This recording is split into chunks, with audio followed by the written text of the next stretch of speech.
Welcome to today's webinar, Mapping Ourselves, the Practice of Personal Science. My name is Glenda Cooper. I'm Manager of Cities with Cities Deepening Community with Vibrant Communities. I am so pleased today to have Rajiv with us from Atlas, sorry, I'm going to say it wrong, Atlas of Caregiving. So before we launch in, just care. It happens everywhere, every day. This is why we wanted to talk about it, because we often have trouble seeing it around us. We don't talk about the care we naturally and freely give and receive, and we really don't take the time to celebrate it.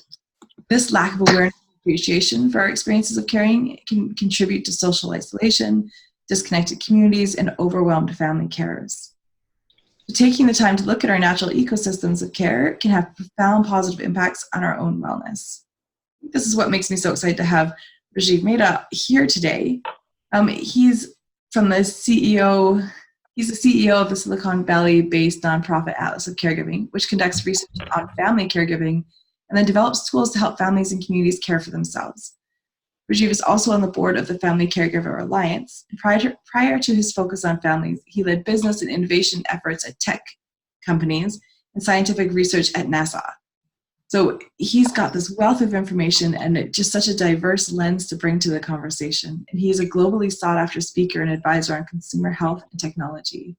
Today, Rajiv's here to describe their efforts to help people observe and create maps of their own connections, activities, moods, all those things to help see the invisible community of care that they live within and to help use this clarity to improve their lives. So I am just so pleased to turn this over to Rajiv. Thanks, Glenda. We can probably hold off on the slides for a few minutes while I just sort of give a little bit of intro, if it works that way. But, thanks for having me on. I'm just so pleased to be speaking to the Tamarack community. I joined the conference in Edmonton and learned so much. It was like drinking from a fire hose. And it's just brilliant to be able to return the favor, at least in a little way. So as I'll explain more as we get to the back end of this, mapping ourselves is a program, a process to really spark a conversation within a community. And it begins with the individuals better understanding themselves and each other. And really the end goal is to fully leverage their capacities.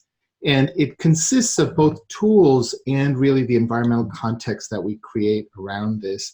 And the tools are, as Glenda was just saying, they're tools for observing and visualizing the invisible aspects of our lives. And the environment part is really what we do to create a safe, comfortable environment for people to really begin to talk about care and connection in really new ways. I should also mention at the front of this, because I can come across very confident and so forth, but this is really our current understanding of things, what we have observed. It's not sort of, the truth in any sense. We're still very much sort of experimenting, exploring, and learning as we go. So I'll be really, really interested in your comments and responses at the end of this to see how we can, change and improve what we're doing. I should mention a little bit more about my background. As Glenda mentioned, I've been leading kind of these efforts around how do we people care for ourselves and our family for the last 15 years or so.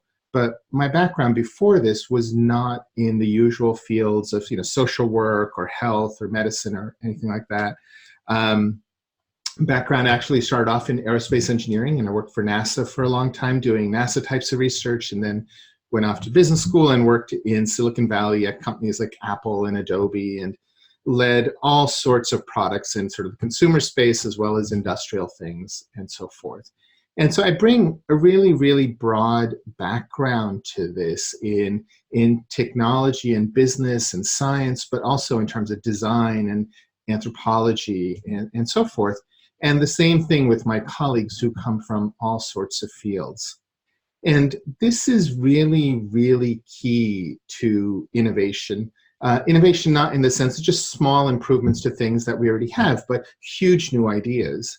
The key thing about innovation is that the ideas always show up at the edge. They're never at the heart of power in any field. The ideas are off on the edges, and the hard part is sort of looking for those things and then bringing them to fruition. The other part is that these radical ideas don't come out of thin air. They're really sort of combining existing ideas from multiple fields. And again, that's where Atlas's really diverse team comes into play, because we're always sort of mixing and matching all sorts of things from all over. And so I'm going to start off with sort of the slide portion of this with the next slide. Glenda or Heather, who's in charge, thank you. So back in 2014, I had, along with some colleagues, organized an expert roundtable in the US consisting of experts from a variety of fields to talk about family care and what we can do to really innovate to help people care for their own. And one of the most important things that this group of experts concluded was effectively that we didn't know very much.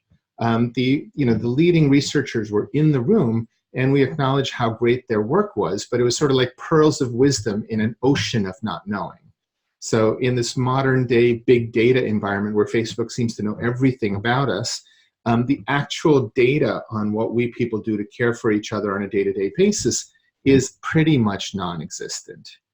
And this iceberg metaphor kind of represented what we saw was the issue, which is that professional care, in the sense of hospitals and doctors and social workers and things like that, are very visible. And in the US, they're a $3 trillion part of our economy, so they're very visible. And so they get almost all of the attention, whereas we families are doing almost all of the work of care. But it's hidden, it's underwater. And so this iceberg metaphor has turned out to be very, very resonant to a lot of people, with the point being, unless we look underwater and actually understand what's going on in families, it's hardly likely we'll do much better for them. But it turns out the iceberg is a really lousy metaphor. First of all, this is a really badly drawn iceberg. Normally there's only 10% above the water and 90% underneath, so it should be different. But more importantly, the iceberg doesn't at all capture the reality of family versus professional care. And the diagram on the right, the little blue square, is actually the right thing. So in the US, the Veterans Administration, the average VA patient gets about 1 to 2 hours of care, professional care, a year. And that's the yellow dot in that little blue diagram. And the other 8,765 hours of the year, people are really caring for themselves, or they're being cared for by their spouses, their parents, and so forth. And that's the blue section. And so the reality of professional versus family care is that really almost everything is done by us families. And seeing things in a new way is really, really critical to making progress. And so if we can have the next slide. This is a quote from Marcel Proust that says, "The real voyage of discovery consists not in seeking new landscape, but in having new eyes." And that's what's really, really key here. If we're going to help people do a better job of caring for each other, of making that effort more joyful and more effective, we have to start seeing the situation for what it is. We need to start seeing that care is not just sort of medical and other things that we do for people that are very old or sick or otherwise limited, but it's really a fundamentally human thing. In a Tamarack webinar a few months ago, Al Mansky and Vicki Kamek were on, and I think Al said that it's eating, breathing, caring. That's how fundamental care is to sort of the human being. And so we need to see things with new ways. And part of seeing with new eyes is that, if we can have the next slide, once we start seeing care as being so fundamental, we start seeing how all sorts of social issues are so deeply interconnected. So this is showing my nerdly past. This is a physicist, Fritjof Capra, who said, the more we study the major problems of our time, the more we come to realize that they cannot be viewed in isolation. They are systemic problems, which means they're interconnected and interdependent. And in our work, we've just seen very clearly that these issues of overwhelmed family care, the fragmentation or loss of a sense of community, the epidemic of loneliness, and even in the work context, the worsening work-life balance are all deeply interconnected with the level that we care for each other or that we don't, and we don't recognize all it is that we do. So if we can move to the next slide, we've been developing a series of tools that help people sort of see the invisible in their own lives. And this is an example of what we call an Atlas Care Map, which is probably the most widely used and sort of popular tool to date, partly because it's the one we've spent the most amount of time on.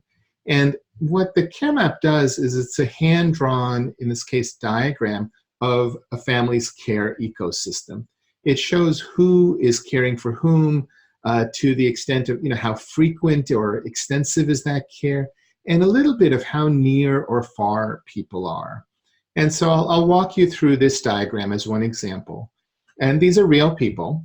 So Hannah and Gaston are a couple, both about age 50, who live with their 5 pets, as well as Hannah's brother Harvey. And Harvey has epilepsy and a slew of other issues such that he requires really 24/7 attention. Sometimes he can be left alone to watch TV and so forth, but someone's got to be there. And you can see the heavy arrows from Hannah and Gaston pointing to Harvey. And it's an indication that both of them are caring for Harvey, and the heavy arrow means that they're doing it many, many times a day. You can see that there's other arrows pointing to Harvey showing who's caring for him. One is a daycare center, and he goes to a daycare center 3 or 4 times a week, and so obviously they do a lot for him as well. But there's more unusual ones. We've got the church in the picture. Harvey used to go to his church a lot, but his health no longer permits that. And so they are recording their services and sending him a DVD every week. And it turns out to be an enormous part of his sort of emotional well-being. There's also Hannah and Harvey's other brother at the top of the diagram with dotted lines to them. He's not very involved in an emotional or physical sense, but he sends both of them money, which turns out that financial support is enormously important to both of them. And so he's showing his care kind of in that way. You can also see that there's a line from Harvey back to Gaston. It turns out that Gaston has all sorts of severe health issues himself. He'd been in a major car accident a few decades ago. And today, practically not an hour goes by, day or night, that he's not doing something to care for himself, to alleviate his pain and so forth. And it turns out that Gaston feels enormous emotional support from Harvey as the day goes on. And so he wanted to acknowledge that. A few other things to point out is that there's Gaston's mother is on the diagram right below him. She's in her late 70s and fiercely independent, but is really not that capable of sort of managing a home anymore. So Gaston has to go over there practically every day to help. But you can also see that there's dashed lines between Hannah and her mother-in-law. And it turns out they're enormous sort of emotional support to each other. And at least, a few times a week, they're on the phone talking to each other. And part of what you realize anytime anyone draws a care ecosystem in this way is that when we use these terms caregiver and care recipient, they really do not represent the truth of the situation. The truth is that almost every person is simultaneously caring for themselves, sort of doing self-care, caring for others, being a caregiver, and being cared for, being a care recipient. So caring, again, is just a fundamental part of the human condition, not a role that we play. I'll show you another care map if we move to the next slide. And so this, in this care map, there isn't anyone who is, sick in a sense. So this is just normal life. And the care map turns out to be enormously powerful just then as well. A is a young woman who lives in New York City, and there she is in the center of the diagram. Her family lives back in California, and so she's got her mom and dad and her brother back home in California at the left. And there's a heavy arrow connecting the mother and herself. And just sort of acknowledging that they talk many times a day and are a huge part of each other's, just feeling of well-being and connectedness.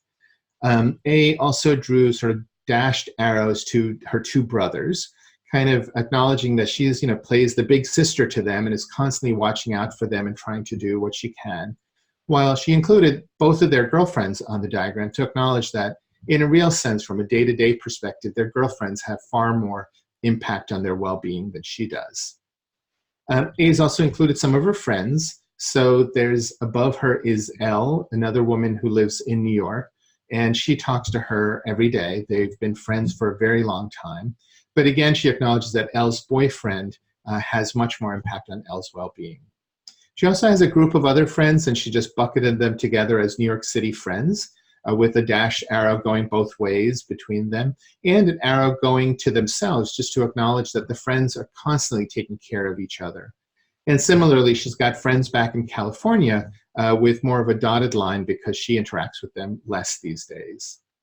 What's interesting is that she included this other friend, M, in her diagram, even though M just has a dotted line, meaning relatively infrequent contact.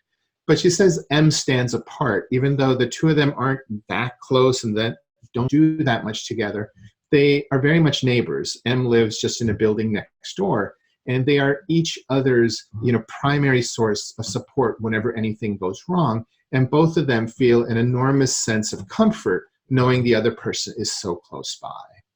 So for A, drawing this care map was really helpful in just helping her understand what her situation was like, and to be able to describe it to her friends and family.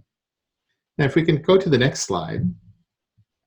Over the last 3 years, really starting in late 2015, we have been holding what we call care map workshops for people, across the US, but in fact, across the world. We've done these in Singapore and Stockholm and Montreal, as well as, right here in Silicon Valley. And these have been these 2-hour-long workshops in which we teach people how to draw their own care maps. I should point out that 2 hours is a ridiculous amount of time because it takes people like maybe 10 minutes to learn to draw their own care map. And so what these 2-hour workshops are really about, the magic of the workshops, is having people talk to each other. And after they've drawn their care maps, they basically get in small groups and they share their drawing with each other and simply describe what the situation is. And it turns out to be enormously helpful. They learn so much about themselves in trying to describe their lives to others. And as they go around the group and hear other people's stories, it's also turned out to be really valuable in discovering sort of their common humanity.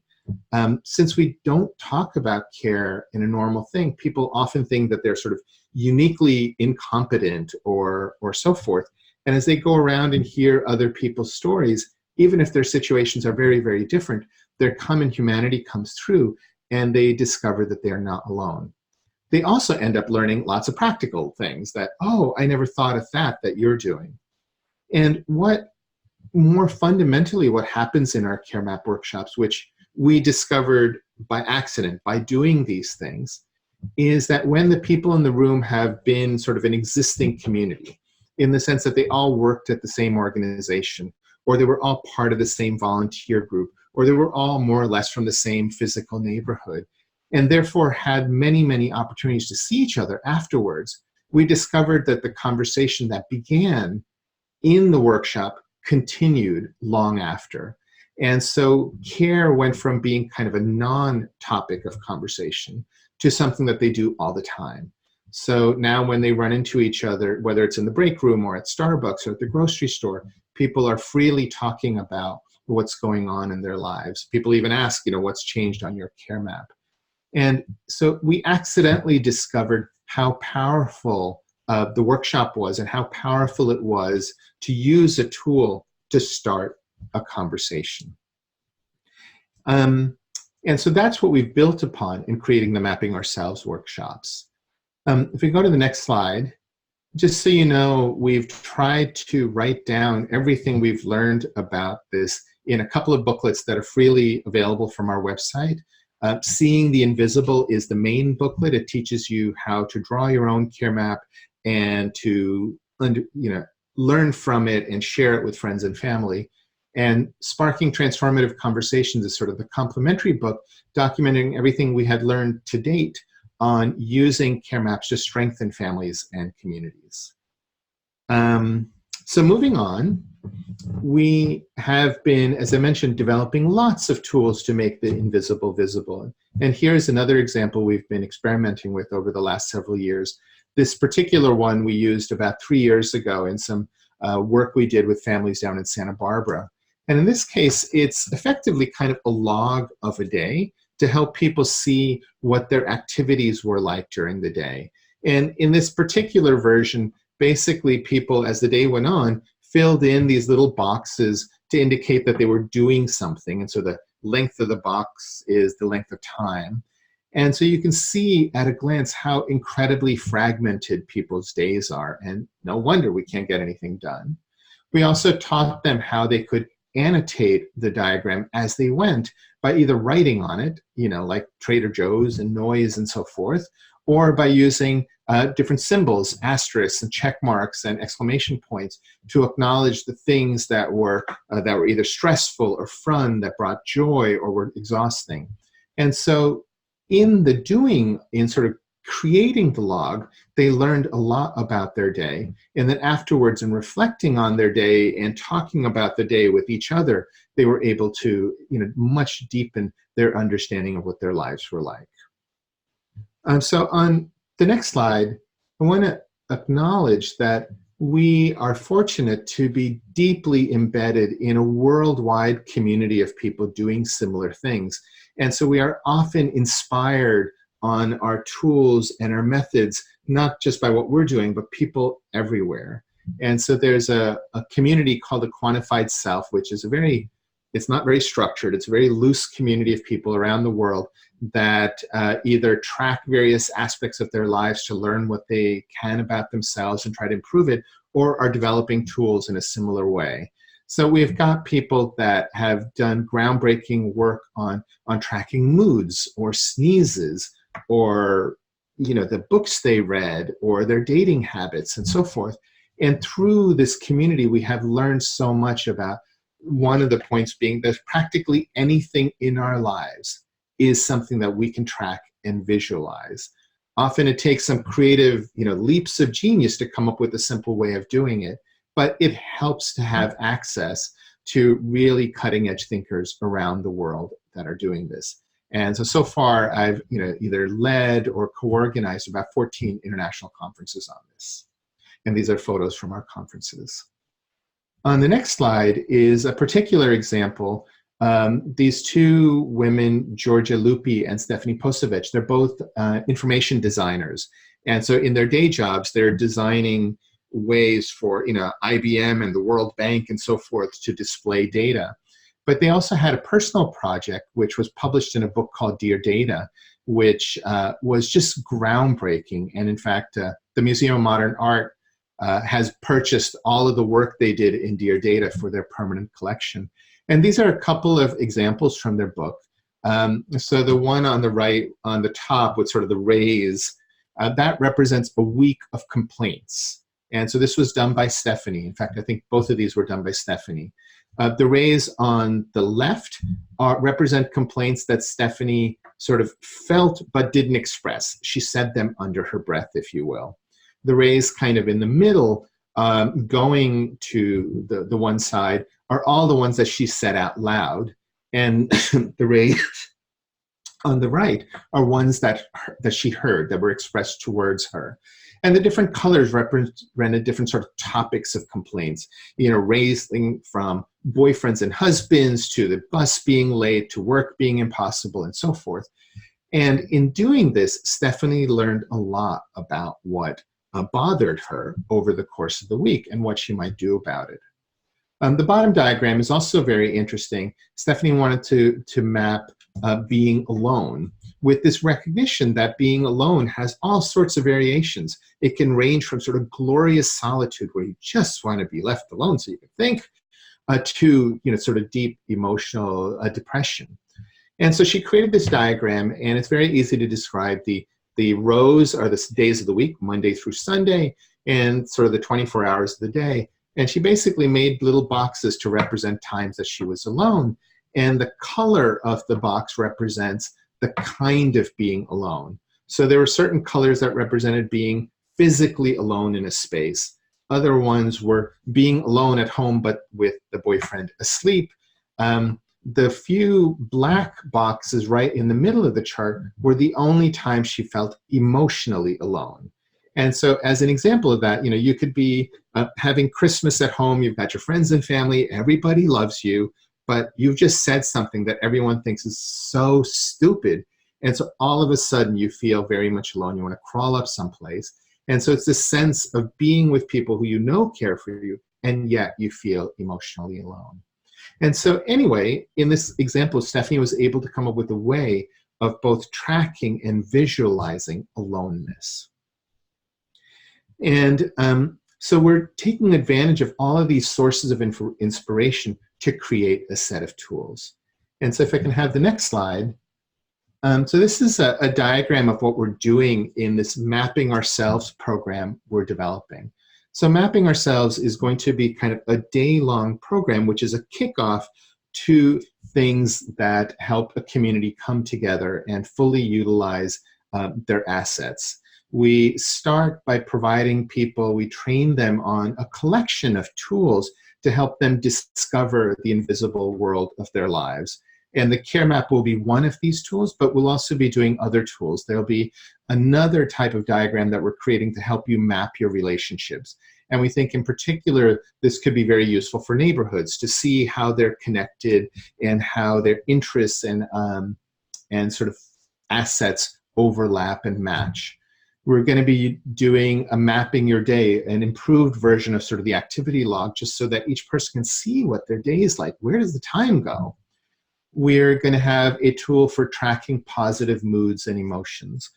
Through all the work that we've done and others like Georgia have done, we've discovered that it's so much better to start off tracking positive moods and emotions than it is to track things like complaints and so forth. And so we're developing a tool for that. The fluctuation in our energy over the course of the day is also really, really important. And then finally, we're going to develop a tool that will help us sort of map and see the various conversations that we have throughout the day. And for each of these tools, it comes with a set of instructions and so forth so that people know how to do it. In addition to the tools, it's the design of the whole day, the design of the experience that's really, really key. It's bringing people to learn together and to discover as they go through the day how much more they can learn when they learn together, how much more they have to gain from supporting each other emotionally, but also taking full advantage of each of their collective knowledge and capacities. And so, the Mapping Ourselves program, a process, is really to spark a huge change in the community. And in a fundamental way, it's very much related to all of the ABCD work that folks in Tamarack and elsewhere have been doing, the asset-based community development work, because we start by helping people discover their assets, their reality of their lives.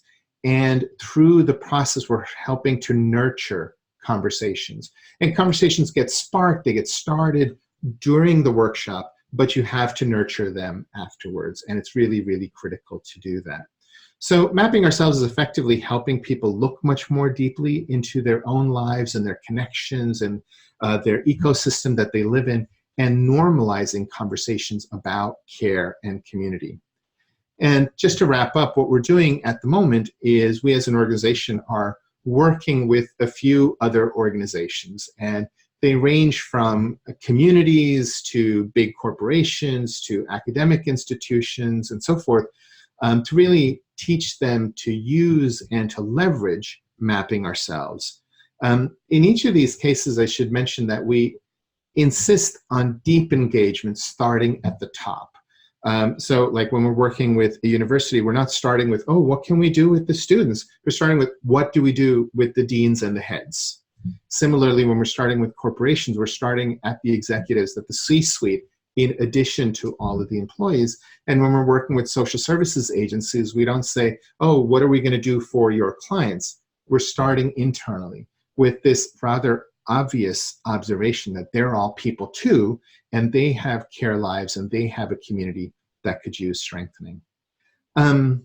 The other things we're doing with these organizations is we're deeply engaging them to sort of evaluate and measure the impact of all of these things. My nerdly scientific NASA background never goes away, so I'm really keen on that. And we're also exploring how all this learning then impacts what these organizations do, what changes to their processes, their procedures, their policies, as well as their actions result from this. So I think I'll wrap up the monologue portion of this here, and let's open it up for a Q&A. Well, thanks so much, Rajiv. I love hearing about what you're doing. And I just wonder, can you, and I know we asked some people the question ahead of time too. And so one of the things is, can you talk about some of the impacts of the work of mapping that you have seen and what that looks like, and maybe some of the lessons learned that you've come across as you've been going through this process? Yes, so the impact has varied tremendously at the individual level because people's lives are very different. The one common theme is almost everyone has discovered that they didn't know their ecosystem as well as they thought. One of the most common outcomes is that people discover they had much more support than they were giving credit to, and that they want to rush off and go thank people. And part of this is that we in society have sort of trained ourselves to privilege kind of medical and professional help. So if you ask someone, are you doing any care? They'll only talk about the people that are really sick and that they're helping with, their medications and things like that. And we overlook or we discredit or give sort of no, acknowledgement to all the things that we do as humans to support each other. That your colleague who's having a bad day and you bring them a cup of tea ends up being a huge thing in their lives. And as an example of that, we recently we're working with a foundation in the Midwest, and one of the program officers, having gone through this himself, was a relatively young guy. He's in his 30s and so forth. He's very macho, very independent, and so forth. And he talked about the big aha for him was discovering how many people in his life were deeply involved in his well-being. That it's not like he was taking care of these 14-year-olds on his lacrosse team. They were caring for him. They were critical to his well-being. And so that's a huge aha. And that's shown up in other ways. As an example, there was a woman whose story is told just in a paragraph in our booklet, who had left our workshop feeling rather down, as she sort of really confirmed how alone she was in caring for her mother and how overwhelmed she was and how this was impossible. But kind of with her eyes opened, over the next few days came to realize that in fact her children were deeply engaged in caring for their grandmother, that they would often jump up and fetch her a blanket or a glass of water or a book and so forth without being asked, and they were hypersensitive to their grandmother's needs. And she, the woman who had done the care map, had sort of never paid attention to that. And so she told us a couple of months later that her workload hasn't changed, but realizing that she's part of a care team made a world of difference. And then it's been all sorts of very practical things where people have, from seeing it, taken real actions to get others involved or to make changes in how they do things and so forth. At the community level, which is what really got us excited, was, as I said, when we've had people come to our workshops that were already a community, and therefore the conversation continued. It's led to a huge change. People have talked about how they went from being colleagues to being family, where their personal lives were simply never talked about, to now it's just part of life. And that change they talk about as sort of life-changing. So, to kind of put this in a few words, that it's been enormously changing for many people. I've got a question, Glenda. Okay, go for it. So Glenda's heard my story, but I did the care map exercise last year, and I still talk about it because I didn't put myself on the map. I put everything out for my husband, my kids, my chickens, and I mapped it out. And for me, it made me very aware that I'm a giver and don't accept or even expect people to care for me. And it has changed the way it's my life and the way that I perceive myself. But aside from that, I just wanted to say how I would recommend everybody to sit down and do a care map, because it really does help you put things in perspective. And maybe it's not as bad as you thought, or it's worse than what you thought. And then you seek out ways of making your map more robust and more lines and going to and for. But my question is, coming from a public health background, there's a new program on social prescribing, where they prescribe, you go out and get socially, go and join these groups and stuff. And I'm just wondering, have you worked with with public health and the healthcare system? Because I see a way that maybe it's more of sitting down and mapping out their care and outlining that before they do the prescribing. I just want to know your thoughts on that. Yeah, so there's people on our board that have been involved in the care space for like 30, 40 years. And both from a social work sense as well as kind of a medical work sense. And so, a fundamental part of this is that so many of the efforts they have taken to date have in the end been relatively ineffective. And now we appreciate that it stems from not even appreciating what the people's situations are. And so at the moment, we're working with several organizations that are kind of in the health or social services space, but we have come to appreciate that the starting point is going to be them. That, kind of like you, Heather, they need to better understand their own lives before they're in a position to start understanding their clients' lives. But the expectation is that once they are much more deeply aware of sort of life and connections and family, that presumably they'll be able to do a better job of supporting them. Mm-hmm. And I think the other part that, I've been woken to by talking to people in the ABCD world, talking to John McKnight and Peter Block and so forth, is that we, within our existing communities, have so much more power than, in a sense, we seem to be aware of. And so it's so critical that, so much of our work has moved from tools for individuals to perhaps individual tools, but very much learned as a group and explored as a group, that if we can fire up the assets, the connections that already exist between people, that's the starting place, ideally, rather than always starting by, well, how can we find some other organization to come in and help you? It's like, how do we fully leverage what you already have? Mm-hmm. And it kind of goes back in the ABCD world. Cormac Russell said, when you see one neighborhood, you've only seen one neighborhood. And I see this in terms of the care map too, is that, we tend to clump, like with the social prescribing. Oh, here's a great program fit for everybody, right? And yes. No, it's when one care map is only one person's care map. And, so taking our programs and, modifying it and making it work for the person instead of the person working for the program. Yeah. Yeah. There's a question here from Kendra, and it's about the care map workshop. And, there's discussion about how folks just define care or think about care or what care means. So her question is, what is the general common understanding of care? That's a great question. I really appreciate that. In fact, and really it ties back to, Heather, what you were saying, is that we are working hard on helping people discover these things for themselves. And so even our care map workshops have, evolved over time as we've learned. And lately, in the sense of the last few months, we've added an exercise at the front end of our care map workshop, which sounds trivial. Basically, we give people 5 minutes to jot down things on little Post-it notes about different things that they have done in caring for friends and family and so forth. And we then put them up on just a big wall. And in doing this, just that 5-10 minutes, people's eyes, their minds expand so dramatically to what is care.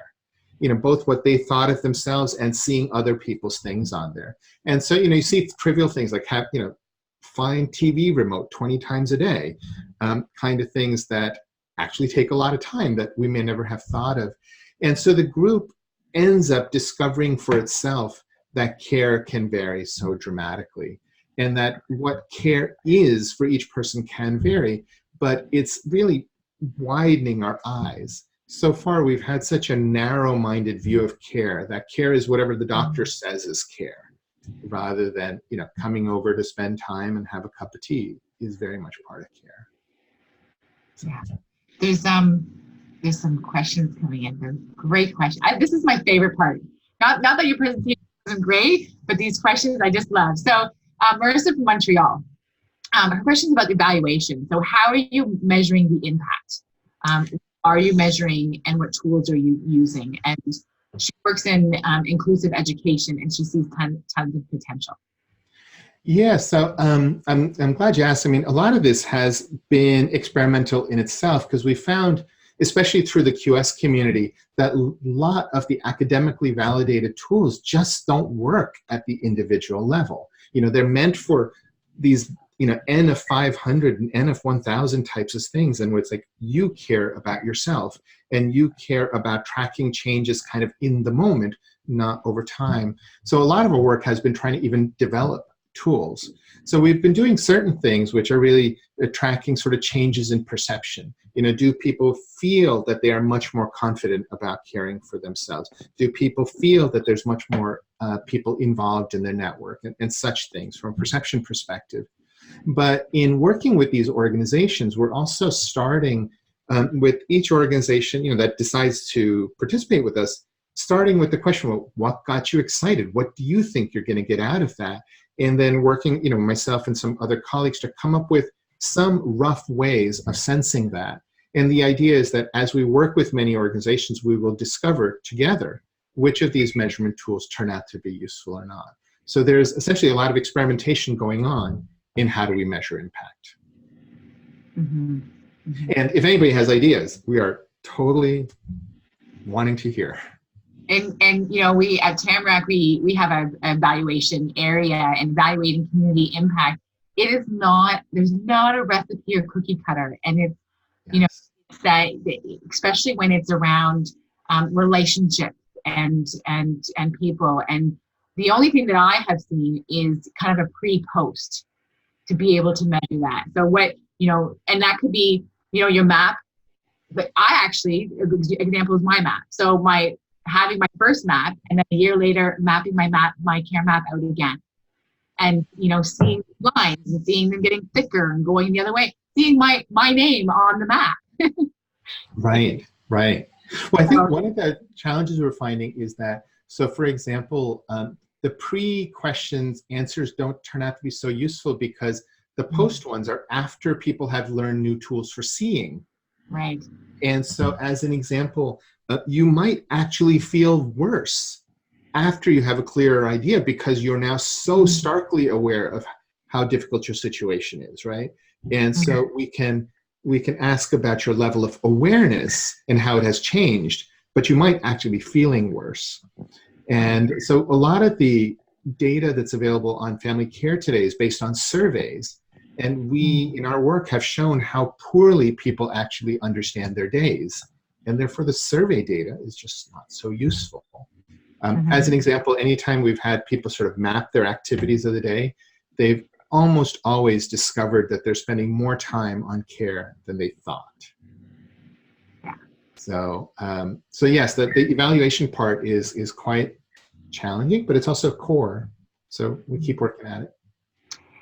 There's another here from Donna Thompson, and welcome, Donna. I'm glad to see you on the call. And she's a caregiver herself, and she just has a comment for the group saying that you know, she's done the care mapping, and that, you know, at home on her own, and it's hard and it gets easier. She says after you crumple up and start again, and I can empathize with that because I did several maps before I was happy with the map that I had.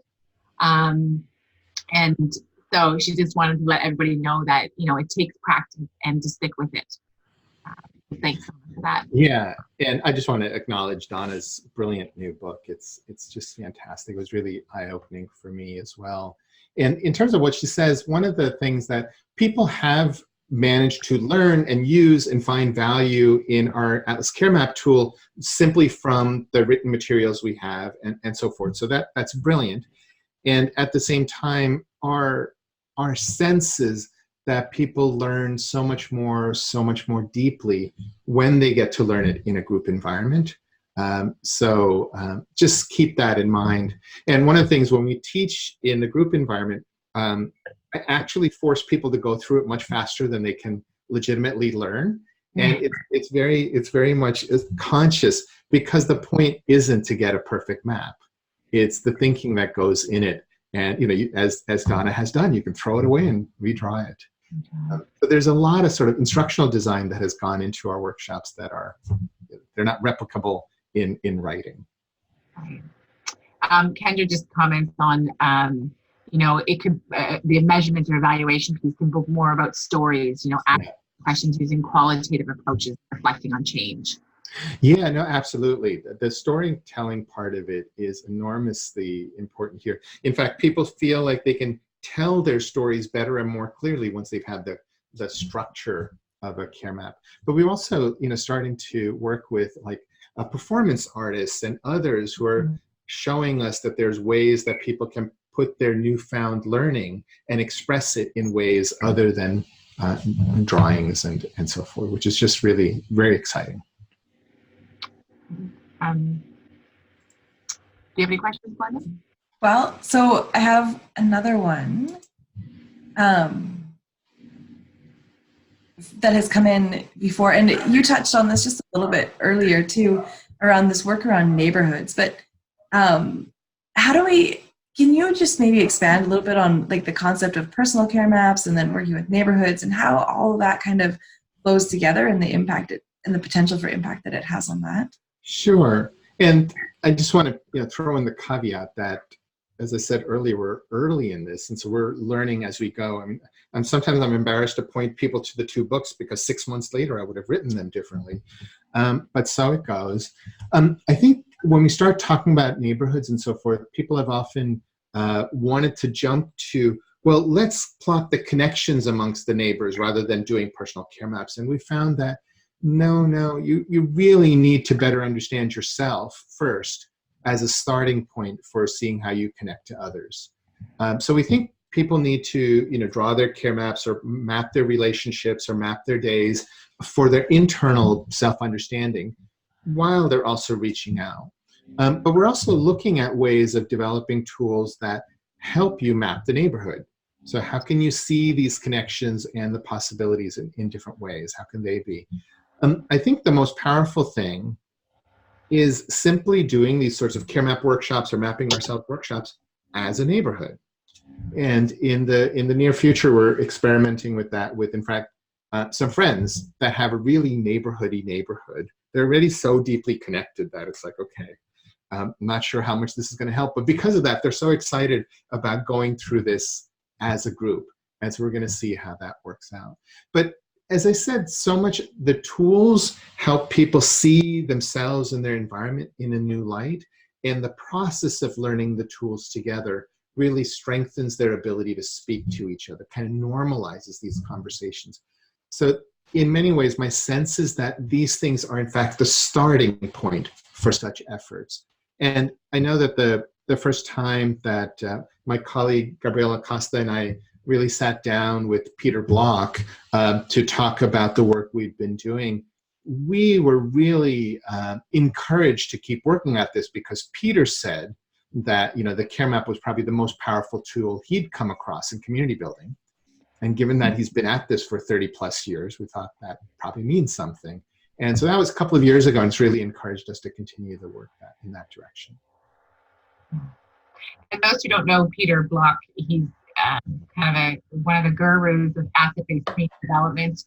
And he and John McKnight wrote The Abundant Community, Awakening the Power of Families and Neighborhood. I do highly recommend reading that book, but just wanted to make that connection. That's great. And we just had another question come in. People are really keenly interested in this. So do you have, like, do the booklets that you've discussed explain the facilitation process in the event that somebody wants to use it, or is there a modified version of the tool, or how would people do this in their own home community? Yeah, so in the booklets we do talk about, we wrote down our best ideas on how to run these workshops. And so you can give it a try. We really don't know how to convey all of the tacit knowledge that goes into what we're doing, but we tried our best. So we've got a few pages on how to run your own workshop in there. So we're hoping that's useful. I feel like the answer is also tell us how it works out. Right. Exactly. That's part of this learning process. There's so many things in teaching such things that seem uncomfortable for people. For example, we really pay no attention to whether people draw their care maps correctly. It's like, who cares? It's their map. If they like the way that it works. And so we don't bother correcting people. I mean, the instructions are there. They can learn it themselves again if they want. But we also actively encourage people to make it their own and change it in any way that they want. And so often instructors are uncomfortable with this idea that they're not supposed to teach their students correctly. We're also, so many people in the social work fields are, in a very active sense, taught to help, to keep things calm and not allow people to get emotional. And we don't. I mean, we figure people are more than able to manage themselves. And so we run our workshops very freely, which seems to help a great deal. But that seems to be hard to teach how to do. Anyway, we've written the instructions as best as we can. And as Glenda said, please let us know if you try it. That's awesome. Thank you. We have one more, Glenda? I think so. Let's do one more. We have one that came in from Kate Kittredge. I don't know if you can see that, Rajiv, but yeah. She works in an Indigenous community health here in Canada, and is wondering if you have seen any mapping being used in home and community care settings. So, So the one that we've written up, and I think it's on our website. I can send, I can maybe quickly find the link. But so we worked with a group of people in Santa Barbara. That were a volunteer group called the Promotores. They're a group of people that volunteer to bring ideas about health and so forth to their community. And I found the link. So copy link, and I'll just type it into the message area. So this link takes you to a little report about the impact on a community about a year after they had learned about care maps. And in this case, the community is not a physical neighborhood. They're scattered throughout the Santa Barbara County, which is a couple of hours across, hour and a half across. But they're a community in the sense that they're a group of volunteers that connect with each other a lot. And so we, through both sort of interviews and stories and surveys, they told us about what the impact had been on them and their communities. And so to the extent that we have anything that people can read easily, that's the one thing we have. That's great. Thank you.